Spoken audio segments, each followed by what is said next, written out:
Originally, I was going to make this long, drawn-out video about Captain Marvel. I was going to review it, tell you what I liked, what I didn't like. That didn't feel right to me. I'm already awkward enough as it is in front of the camera. Half the time, I don't even know what to do with my hands. I'm not sure what to do with my hands. So I just figured I would spend a few minutes talking about the stuff that bugged me, or that I didn't like. And before you freak out, I actually did like the movie. There are just things that are stuck in my brain that I can't get out. And I've seen this movie twice, so I definitely gave it a fair chance. Now obviously, because I'm going to be talking about this movie, there is a spoiler warning in effect, so if you don't want anything ruined, just come back later. The movie's been out for a couple weeks, but still, just being safe. So instead of just boring you, I'm just going to start talking about it. The one thing that really bugged me in this movie was, we saw the pager at the end of Infinity War. But we never ever saw it in any other movie. And at the end of Captain Marvel, they show her giving him that pager, which is basically a communicator long distance. But for real, why don't we ever see that ever in the MCU, or it's never even mentioned? You'd think that if he carries it on himself at all times, you'd probably see it once or twice during the whole Marvel Cinematic Universe, right? And while I'm on the topic of that pager, how come he didn't feel the need to call Captain Marvel whenever the full-on invasion was going on in the Avengers? Is that not an emergency? I mean, they were pretty close to extermination at that point, right? I mean, don't get me wrong, things worked out okay, but at the time, sure, that sounds like an emergency to me. I'd be freaking out. Where the hell has Carol been for about 25 years, and how come she hasn't aged a day? She's human, right? They made a point to stress that in the climax of the movie, that she's a human. Last I checked, humans do age over a 25-year period. Unless you're Jennifer Aniston. Unless I missed that whole part where the Space Stone makes it so you don't age, I don't know. Which, by the way, makes the ending of the movie super awkward, because apparently she doesn't need to breathe in space. Seriously, watch the movie again. Anytime she's underwater or in space, she normally has that helmet with the mohawk on it, and it covers her face. End of the movie, she doesn't need it.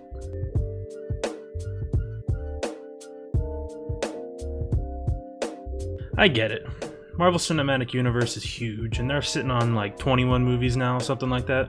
So I imagine it's pretty hard to remember every single line of dialogue. But go back and watch Iron Man. Phil Coulson comes up and he introduces himself to Pepper Potts, and he talks about S.H.I.E.L.D. I'm not a reporter.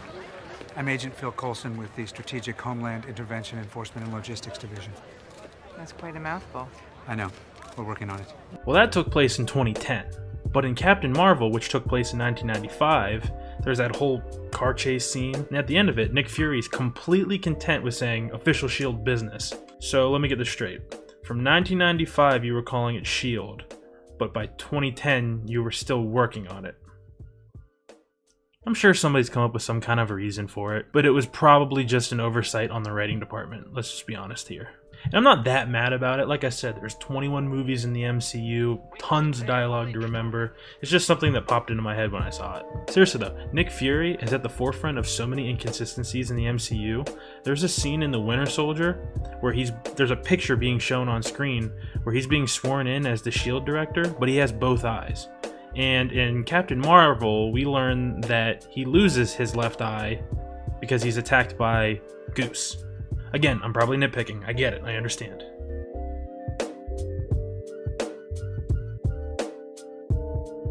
You'd probably remember every single detail about where you were, what time it was, if aliens invaded, right?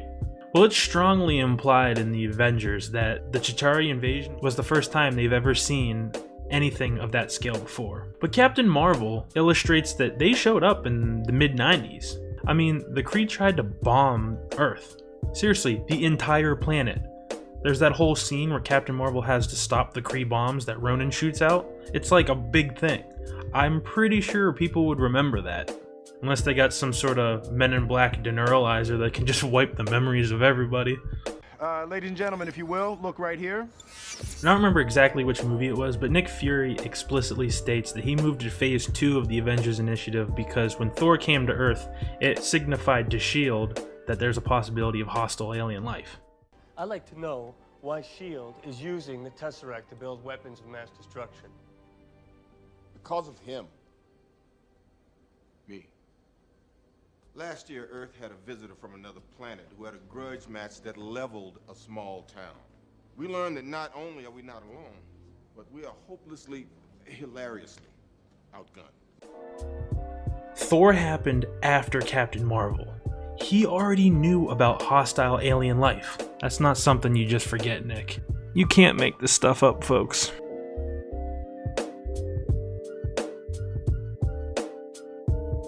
Now I get it, you have to make some deviations from the source material. You can't make a comic book movie straight from the comic, because sometimes some things just don't work on the silver screen. One of the biggest things though, was they did a full gender swap of Mar-Vell. Originally, Mar-Vell's name is Walter. Now, that doesn't really bug me at all. It didn't do anything to make the story bad, or it didn't ruin the plot or anything like that. It actually probably helped it. The only thing is I just hated the casting decision they made with Annette Bening, because she just creeped me out the way she stared into the camera.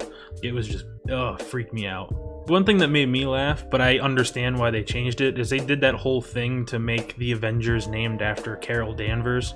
And, you know, in the comics, her nickname's actually Cheeseburger, because she was in a simulator after eating a cheeseburger and she vomited everywhere, which, I get it. Having the nickname Avenger is so much cooler than Cheeseburger, but could you imagine if we'd be all these movies into the MCU and it would be like the Cheeseburger Heroes or something? That's a fucking terrible joke. That was a horrible joke.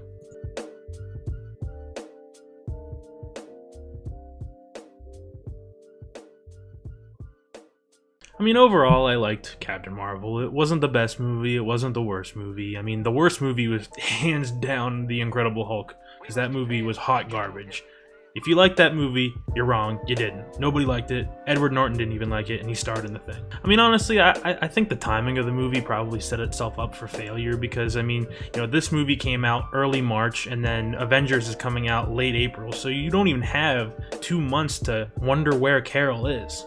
You don't even have a chance to miss her. I mean, she's gone for 25 years in the chronologic timeline, but we only miss her for, like I said, a month and a half. I just feel like this movie was better suited to have been released like a year or two ago, maybe, because then you at least have a chance to miss the character instead of her just showing right back up in Endgame. I mean, the story was cliche. I mean, the amnesia angle has been played out so many times. I mean, she doesn't know who she is, she doesn't know anything, and then at the end of the movie, you know, the big reveal, oh my god, she's been a bad guy this whole time because the Kree are actually bad. Well, I mean, I've seen that many times, and I don't think anybody was really surprised by that ending. I mean, I just felt like I was watching The Bourne Identity, because it's like very similar. Who are you? Matt Damon. What's your name? What's your name? I don't know.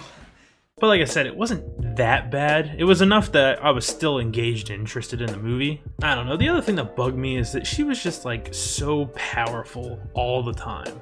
Like, even in the beginning when she was still figuring out her powers, she was still pretty dominant. And you never really got that sense that she was ever in any real danger. I mean, she started the movie a badass, and then she finished the movie an even bigger badass.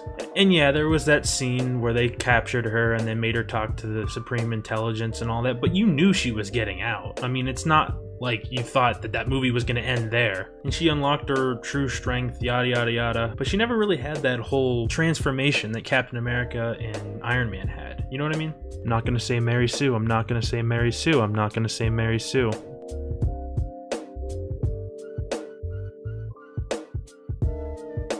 And the CGI was pretty good. It's kind of what we come to expect from a Marvel movie, but you know, there was some really good work at de-aging people. Samuel L. Jackson looked like he was right out of Pulp Fiction. Like, it was great. But some of the CGI was like laughably bad. Goose is a really cool character. I like that character a lot.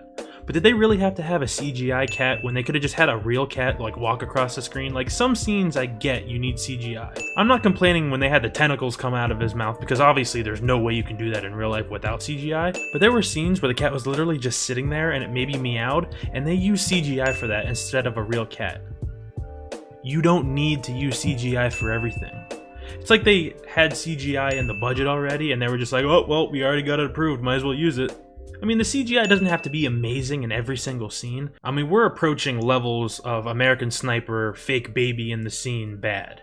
I mean, it just breaks the immersion. Oh man, I almost forgot. There's this other scene in the movie where she's falling down to earth and she's just like at peace with falling, and then she opens her eyes like right before she hits the ground. And oh my god, I don't know what they were thinking when they did the CGI on that, because her face looked so bad. Not all CGI is going to be amazing, but this is a Marvel movie. You're expecting to make $1 billion at the box office. If it doesn't look good, don't use the scene. It's not that hard. Now I know I'm harping on some bad CGI when in reality, a big majority of the movie was done well. I mean, a lot of the fight scenes where she was blowing things up in space and things like that, they did look good. They really did. And I have no complaints about the audio either. Audio was mixed well, they had good music. I mean, the scores, like most Marvel movies, are unrecognizable, except for the Avengers theme. But they did one thing really, really well. They followed the footsteps of Ragnarok Guardians of the Galaxy. I call it the Ragnarok Guardians of the Galaxy formula. I'm still working on a name for that. But I call that whenever they use music that's just fun. Music that people recognize, people really feel, and it doesn't take itself too seriously. Like, for example, that scene in Thor.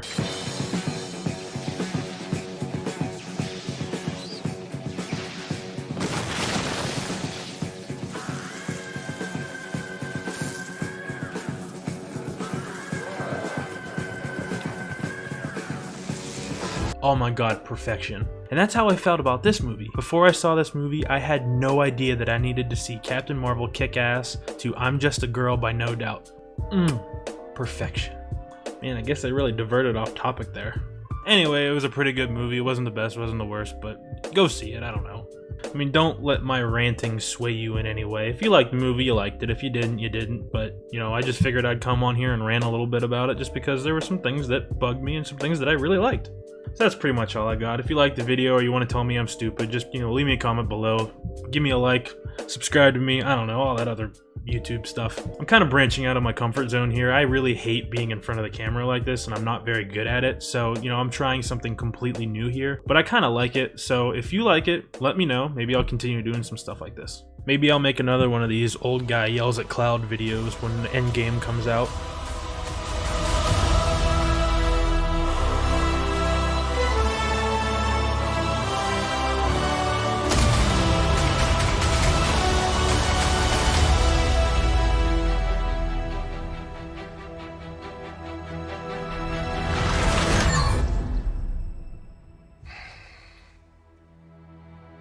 I like this one.